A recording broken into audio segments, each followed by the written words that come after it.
Welcome students. तो बच्चों, हमने हमारे तीसरे गद्य हमारे त्यौहार इस गद्य के अंतर्गत हमने इस गद्य की पूरी जानकारी प्राप्त कर ली थी, यानी यह पाठ पढ़ा के हो गया था। फिर भी इस पाठ का सार अब हम देखने वाले हैं। तो बच्चों, हमारा भारत देश त्योहारों का देश है।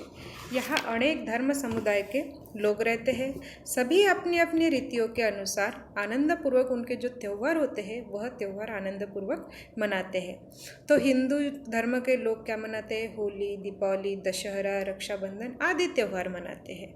तो हमारे जो मुस्लिम भाई है वह मुस्लिम भाई ईद मनाते हैं। तो ईद कितने प्रकार की होती है? 2 प्रकार की। पहली होती है ईद उल फितर और दूसरी ईद होती है बकरी ईद या ईद उल जुहा। तो ये मनाते हैं। फिर सिख धर्म के लोग बैसाखी और गुरु पर्व मनाते हैं। तो ईसाई धर्म के लोग क्रिसमस मनाते हैं। उसी तरह से बौद्ध धर्म के लोग बुद्ध पूर्णिमा मनाते हैं।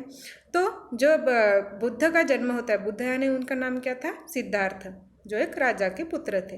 तो सिद्धार्थ गौतम के जन्मदिन को, यानी गौतम बुद्ध के जन्मदिन को वह बुद्ध पूर्णिमा के रूप में मनाते हैं। कौन से धर्म के लोग? बौद्ध धर्म के लोग। उसके बाद हमने देखा था कि यह सभी एक दूसरे के त्यौहार में उल्लासपूर्वक शामिल होते हैं, यानी जितने भी भारतीय है वह सभी भारतीय उल्लासपूर्वक यानी आनंदपूर्वक एक दूसरे के त्योहारों में शामिल भी होते हैं। ऋतुओं के बदलने और नई फसलों के आने के समय भी यहाँ विभिन्न क्षेत्रों में विविध प्रकार के त्यौहार मनाए जाते हैं। जैसे असम में बिहू, तमिलनाडु में पोंगल तथा केरल में ओणम का त्यौहार भी मनाया जाता है। फिर बैसाखी भी मनाया जाता है। तो ये सभी त्योहार हमारी महान संस्कृति की धरोहर है, जो हमें हर्षोल्लास पूर्वक एकता के सूत्र में बांधे रहते हैं। यानी कि हमारे भारत की जो संस्कृति है उस संस्कृति को बांधे रखने का कार्य कौन करते हैं? तो ये सभी त्योहार करते हैं। और ये सभी त्योहार हमारे जीवन में प्रसन्नता, उत्साह एवं एकता का संदेश लेकर आते हैं। यानी कि जितने भी त्योहार हम मनाते हैं ये सभी त्योहार हमारे जीवन में प्रसन्नता, एकता एवं उल्लास का संदेश, एकता एवं उत्साह का संदेश लेकर आते हैं। तो बच्चों, ये था इसका सार। तो बच्चों, यहाँ पे जो शब्दार्थ है, क्षेत्र यानी होता है इलाका, उसे हम इंग्लिश में एरिया कहते हैं। आधारित यानी निर्भर, उसे हम बेस्ड कहते हैं इंग्लिश में। उसके बाद उत्साह यानी जोश, उमंग, उसे इंग्लिश में बोलते हैं जील। उसके बाद है प्रतीक यानी होता है चिन्ह, उसे इंग्लिश में हम सिंबल बोलते हैं। फिर प्रकाश पर्व यानी रोशनी का त्यौहार, उसे हम इंग्लिश में बोलते हैं फेस्टिवल ऑफ लाइट्स। फिर प्रसन्नता यानी होता है खुशी, उसे हम इंग्लिश में बोलते हैं हैप्पीनेस।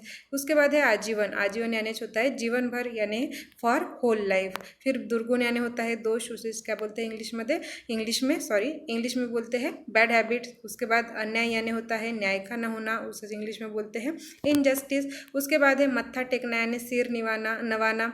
उपहार यानी भेंट, सौगात यानी इंग्लिश में हम बोलते हैं उसे गिफ्ट्स। एकता यानी एक होने का भाव यानी यूनिटी होता है। और संदेश यानी सूचना, खबर या मैसेज होता है। तो बच्चों, ये सब आपने देख लिए।